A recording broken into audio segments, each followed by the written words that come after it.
आप सबको बहुत बहुत बधाई भी और शुभकामनाएं भी। सिविल सर्विस डे का अर्थ ही ये है कि हम लोग हैं जनता की सेवा के लिए। हम लोग सेवक हैं और मूल काम ही हमारा देश की सेवा, समाज की सेवा। लोकतंत्र में मित्रों हम सब जानते हैं, जनता का जनता के लिए, जनता के द्वारा। तो जो कुछ है वो जनता के लिए ही है। हम समृद्धि की बात करें, विकास की बात करें, इंफ्रा की बात करें, सुरक्षा की बात करें, अंततः है सब लोगों के लिए, जनता के लिए। और सिविल सेवा दिवस 2023 की थीम विकसित भारत, नागरिकों को सशक्त करना और अंतिम व्यक्ति तक पहुंचना है। लेकिन आज सबसे पहले मैं अपनी टीम को बधाई देना चाहता हूं। मुझे गर्व है कि हम सब ने मिलकर मध्य प्रदेश को समृद्ध और विकसित बनाने में बहुत महत्वपूर्ण योगदान दिया है। और यह बात मैं केवल कहने के लिए नहीं कह रहा, हम लोग जानते हैं कि कितनी तेजी से परिवर्तन मध्य प्रदेश में आया है। अगर ब्रीफली कई बार मैं खुद सोचता हूं, देखता हूं, तो जहां केवल 71,000 किलोमीटर टूटी फूटी सड़कें हुआ करती थी, आज हमने 4 लाख किलोमीटर शानदार सड़कें बनाई है। सिंचाई की क्षमता आज आश्चर्य लगता है। मैं आपको बधाई दे रहा हूं, पूरी टीम को। कोई कल्पना नहीं करता था कि 7.5 लाख हेक्टेयर से बढ़ के 45 लाख हेक्टेयर को क्रॉस कर जाएगी और 65 लाख के टारगेट पे हम काम करेंगे। और इसका परिणाम हुआ कि चमत्कार हुआ। हमारे कुल मिला के जो कृषि उत्पादन है उसमें 700% की वृद्धि हुई कुछ वर्षों में।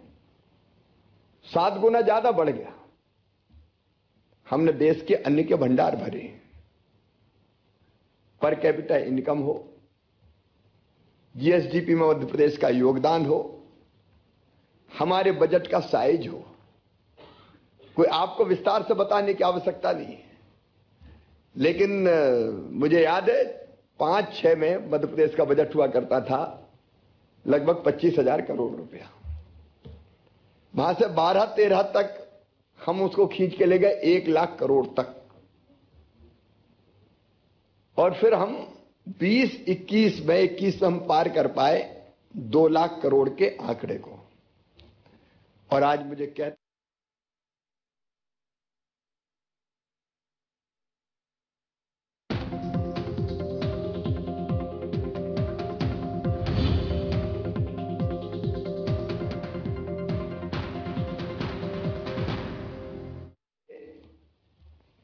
कि हमारे पास संसाधन है, हमारे पास रिसोर्सेज है। और इन सब के लिए हमने कितनी बिजली थी, कितनी बिजली करी, मैं बहुत विस्तार में नहीं जाना चाहता। आप सब चीजें जानते हैं, क्योंकि कभी ना कभी किसी न किसी मुख्य डिपार्टमेंट में, वर्क्स डिपार्टमेंट्स में भी आपने काम किया है। असाधारण उपलब्धियां हैं हमारी। मध्य प्रदेश जो बीमारू राज्य कभी कहलाता था और हमको कोई कहीं गिनता नहीं था, आज मुझे गर्व है कि कभी 11,000 रुपया हमारी पर कैपिटा इनकम होती थी, आज 1,14,000 रुपया हमारी पर कैपिटा इनकम है। देश की जीएसडीपी में हमारा योगदान हुआ करता था पिछले कुछ वर्ष पहले तक 3.6%, आज बढ़ के हो गया 4.6%। कंपैरेटिवली हमने लंबी छलांग लगाई है।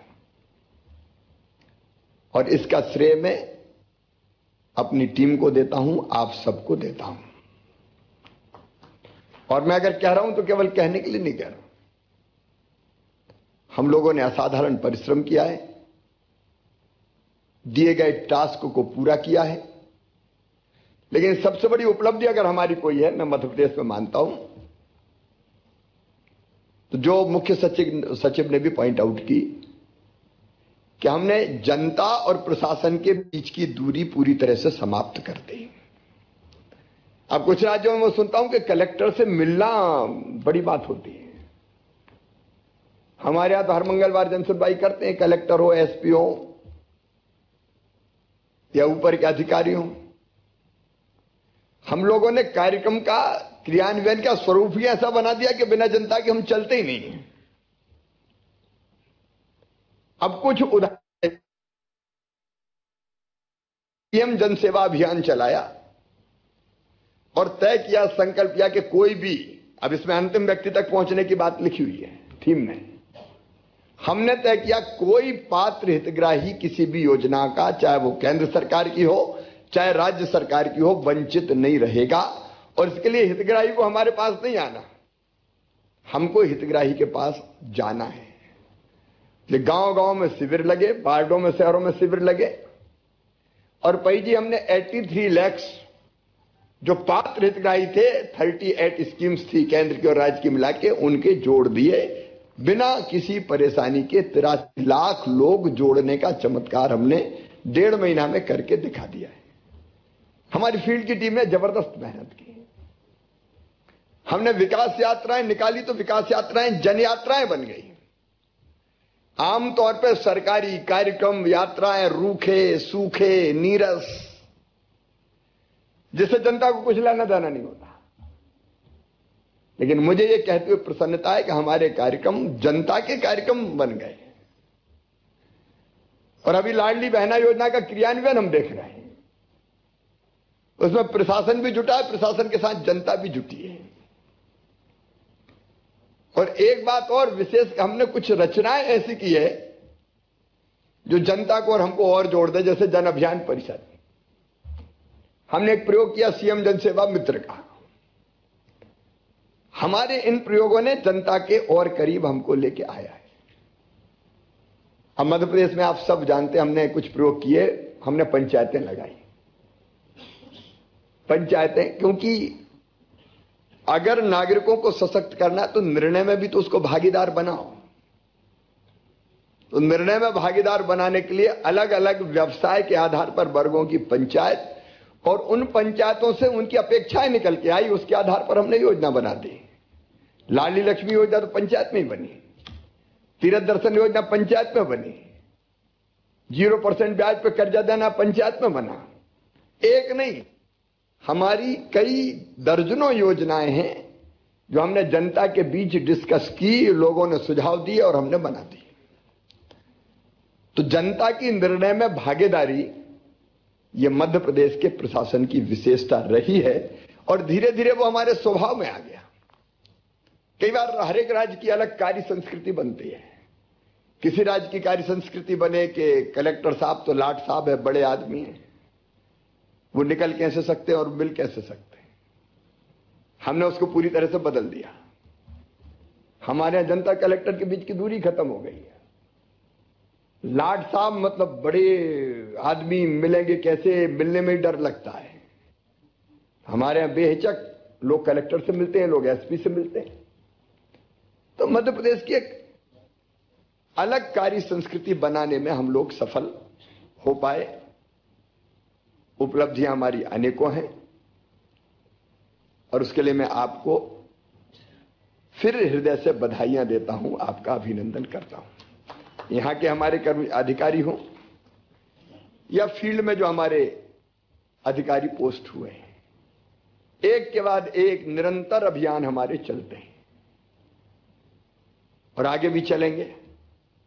अब हमारे दिमाग में एक ही चीज है इस समय कि हम कोई भी समस्या छोड़े ही ना, जीरो कर दें। और इसलिए एक बार फिर 10 से लेकर 25 मई के बीच, और समस्या मतलब पात्र हितग्राही वाला मामला हमारा हो गया, वो हमने सैचुरेट कर दिया। अब कोई दाखिल खारिज, नामांतरण, नगर निगम, नगर पालिका के छोटे मोटे काम जिससे रोज वास्ता पड़ता है लोगों को, और वहीं गड़बड़े होती कई बार। वहां जनता को घुमाना फिराना, और कहीं कोई गड़बड़ आदमी हुआ तो ले लेना, और उसी में फिर प्रशासन बदनाम होता है। हम लोगों ने सोचा है, मैं आप सबको ये टास्क दे रहा हूं, चीफ सेक्रेटरी भी बैठे हैं, हम ये संकल्प करें सिविल सर्विस डे पर के एक भी ऐसा काम जो जायज है, जो होना चाहिए, शेष नहीं रहेगा। ट्राइबल डिस्ट्रिक्ट में मैं जाता हूं तो वहां जमीन का एक टुकड़े पे इतने नाम है, पुरखों के नाम चढ़े हुए हैं, पूर्वज, दादा, उनके परदादा, उसके बाद उनके नीचे सारे भाई इकट्ठा, जो शामिल खाता जिसको हम लोग कहते हैं आम भाषा में। अब उनके लिए वो शामिल खाता इतनी बड़ी समस्या है कि उसके कारण योजनाओं का लाभ नहीं मिलता कई बार उनको। इस बार हम चुनौती स्वीकार करें और उसके तरीके क्या क्या हो सकते हैं। लोगों को भटकना नहीं पड़ेगा, उसके गांव में शिविर लगेगा, शहर के वार्ड में शिविर लगेगा, और जितनी हमारे लिए छोटी लगती है लेकिन उसके लिए तो जिंदगी का सबसे बड़ा काम वही है, कैसे हम उसको करके देते हैं। हम लोगों ने सीएम हेल्पलाइन प्रारंभ की और सीएम हेल्पलाइन हमारी बहुत लोकप्रिय हुई। गुड गवर्नेंस के लिए अनेकों कोशिश हमने की, समाधान ऑनलाइन, जन सुनवाई, one day governance, CM helpline. लेकिन सीएम हेल्पलाइन में भी अब मुझे लगता है सुधार की जरूरत इसलिए कि कुछ लोग उसका दुरुपयोग कर रहे हैं।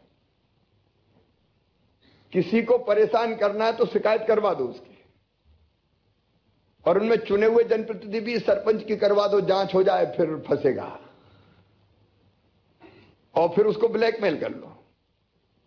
कई बार किसी कर्मचारी की करवा दो या अधिकारी का करवा दो, और फिर बंद करने के लिए भी हमने तय किया कि संतुष्टिपूर्वक बंद होगी, तो उसके लिए भी ब्लैकमेल करने के लफड़े शुरू हो गए कई जगह। तो मुझे लगता है कि टेक्नोलॉजी के इस्तेमाल की बात सीएस ने कही है अभी, अब उसे हम दूर नहीं रह सकते। हमको इन चीजों को समय समय पर एक बार विश्लेषण कर लेना चाहिए कि कहां विसंगतियां आ गई, कहां गड़बड़ है। क्योंकि गड़बड़ करने वाले मैं डाल तो वो पात पात नए रास्ते निकालने की कोशिश करते रहते हैं। इसलिए अपने आप को हम आज की टेक्नोलॉजी के साथ जोड़ के इस तरह की विसंगतियां कैसे समाप्त कर सकते हैं। लेकिन दूसरी चीज भी आज मेरे मन में आती है। एक तरफ हमारे कई अधिकारी मित्र ऐसे हैं जो दिन और रात परिश्रम करते हैं। अब मैं खुद साक्षी हूं, कई वर्षों से काम करते हुए उनको देखा है, उनको देख के गर्व होता है। आज पीएम उत्कृष्टता पुरस्कार भी हमारे राज्य के 2 अफसरों को मिल रहे हैं, मैं उनको बहुत बधाई देता हूं। आप में से भी अनेकों मित्रों ने ऐसे काम किए, क्योंकि कई क्षेत्रों में हमने रिकॉर्ड बनाए, और बुरहानपुर के हर घर पानी पहुंचाना भी ऐसे ही रिकॉर्ड था हमारा। या गति शक्ति प्रोजेक्ट बन जाना, बना लेना और उसको फिर इंप्लीमेंट कर देना, उसके लिए भी असाधारण काम हमारे अफसर ने किया, और अनेक ने नवाचार किए। मुझे 2-3 चीजें जरूर लगती है। एक, हम में से अनेकों ऐसे जो समर्पित भाव से दिन और रात जिद, जुनून और जज्बे के साथ काम करते हैं और अपने आप को झोंक देते हैं पूरी तरह। और सरकार ने कोई चीज तय की, नीति बनाई, तो उसका स्वरूप निर्धारित करना, उसको इंप्लीमेंट करना और उसको नीचे तक जमीन पर उतार देना। एक वो है जो तत्काल परिणाम देने पर विश्वास रखते हैं, रास्ता निकालने की कोशिश करते हैं। अब हमने अभी 3 महीने 2.5 महीने पहले मुख्यमंत्री लाडली बहना योजना बनाई। अब वो जिस तेजी से इंप्लीमेंट की गई और जिस ढंग से तेजी से उसका स्वरूप बनाया गया, क्योंकि हमारे पास आइडिया था और उसको इंप्लीमेंट करने की कोशिश आपने की, वो सचमुच में पूरे प्रदेश में चर्चा का विषय है। हमने फरवरी एंड में तो तय किया था, फरवरी एंड में विचार आया, शायद फरवरी में ही है, मार्च में हमने एक्सरसाइज करके उसकी रूपरेखा बनाई और अप्रैल में आज 1 करोड़ से ज्यादा रजिस्ट्रेशन हो गया, हमारी इसी टीम ने किया। ऐसे एक नहीं अनेकों काम है। हमारे एक अधिकारी है जो गैती भावड़ा लेकर रोड खोद के देख लेते हैं कहां गड़बड़ है। ये देखो, ये जुनून करवाता है। जब मन में जिद होती है, जुनून होती है, तो फिर हम दिन रात भिड़ते हैं और कहीं गड़बड़ ना हो जाए, जनधन का कहीं अपव्यय ना हो जाए। वर्क्स डिपार्टमेंट के लिए भी क्वालिटी कंट्रोल चीजें, नहीं तो हम जानते हैं गड़बड़ बन गई तो क्या जनता का पैसा। ऐसे अनेकों प्रयोग। इसी मध्य प्रदेश में 3-3, 4-4 घंटे बिजली मिलती थी। हमने 24/7 का संकल्प किया, हमने पूरा करके दिखा दिया, और आज भी हमने कहीं कोई कमी नहीं रहने दी। अलग अलग क्षेत्रों में के काम की उपलब्धि मैं नहीं बता रहा, लेकिन कई बार कुछ ऐसे होते हैं जिनको मीन मेख निकालने में ज्यादा मजा आता है। ये नहीं हो सकता, ये नहीं हो सकता, ये नहीं हो सकता। मैं एक श्लोक बार बार कहता हूं, देखो, अगर हम सिविल सेवा में भी है और अगर हम जनसेवक भी है, चुने हुए जनप्रतिनिधि भी है, तो जो मुझे खुद को प्रेरणा देता है, मैं आज फिर दोहराता हूं, पहले भी मैंने कहा होगा, एक अच्छा कार्यकर्ता, एक सात्विक कार्यकर्ता किसको कहें? तो जो भगवान कृष्ण ने गीता में कहा था, मुक्त संगो अनहमवादी धृति उत्साह समन्विता सिद्धि असिद्धियों निर्विकारा करता सात्विक उच्चिते। मुक्त संगो मतलब निर्वैर, किसी के साथ नहीं तो अटैचमेंट हो जाता है, तो इसका कर दो, ये अच्छा है। आप लीडर भी हैं अपनी टीम के, और लीडर का काम यह है कि वो सबको समदृष्टि से देखे, सबके उत्साह का वर्धन करे। मुखिया मुख सो चाहिए, खान पान सो एक, पाले पोसे सकलंग तुलसी सहित विवेक। नहीं कोई अपनत्व अपना ज्यादा है और कोई पराया है। तो काम के बंटवारे में भी फिर हमारी दृष्टि ऐसी हो जाती कि ये प्रिय है तो इसको ज्यादा दे दो। तो मुक्त संगो, सबके साथ समान व्यवहार, और जो बेहतर परिणाम देगा मेरिट के आधार पर काम का बंटवारा। अनहमवादी, मैं सबसे कहता हूं, मैं खुद भी कोशिश करता हूं कि अहंकार ना आए। हमारे यहां गांव में कहते थे कि घमंडी का सिर हमेशा नीचे होता है, साधारण भाषा में कहते थे। और घमंड तो लोग कहते थे भैया रावण का नहीं चला। बड़े बड़े ऐसे जो लोग हुए जो कभी बड़े वीर हुआ करते थे। ये आज भी 100% सही है। कई बार अगर सर्विस का घमंड हम में आ गया, हम तो आईएएस हैं, हम तो आईपीएस हैं, हम तो आईएफएस हैं, ये बड़ा एकदम आदमी को चढ़ाने वाला मामला होता है। लेकिन मुझे लगता है कि हम अगर दृष्टि ये रखेंगे कि कुल मिला के हम जन सेवक हैं, इस सारी तामझाम काय के लिए? अगर जनता की बेहतरी के लिए तो है ही ना। मुख्यमंत्री है तो तामझाम मुख्यमंत्री की जनता की सेवा के लिए। तो मुझे लगता है कि अहंकार शून्य हमको हर एक को होना चाहिए और दिमाग में हमेशा रहना चाहिए कि हम लोगों की बेहतरी के लिए। मैं खुद भी ये कोशिश रोज करता हूं, जनता के बीच के आदमी को गले लगाना, फटे चीथड़े पहने, अगर शरीर से भी पसीने की या धूल लगी है तो मुझे गले लगाने में आनंद आता है, क्योंकि मुझे लगता है कि हम इसी के लिए तो हैं और आप में से कई लोग देखते हैं। हम लोगों को हमेशा ये एहसास रहना चाहिए कि हम लोगों के लिए घमंड काहेगा। सर्विस का घमंड बहुत बड़ा होता है और मैंने कई लोगों को देखा है कि मैं आईएएस हूं, सही कर दूंगा 2 मिनट में। तो ये भाव कभी नहीं आने चाहिए। और धृति का मतलब जब कई बार परिस्थितियां बनती हैं।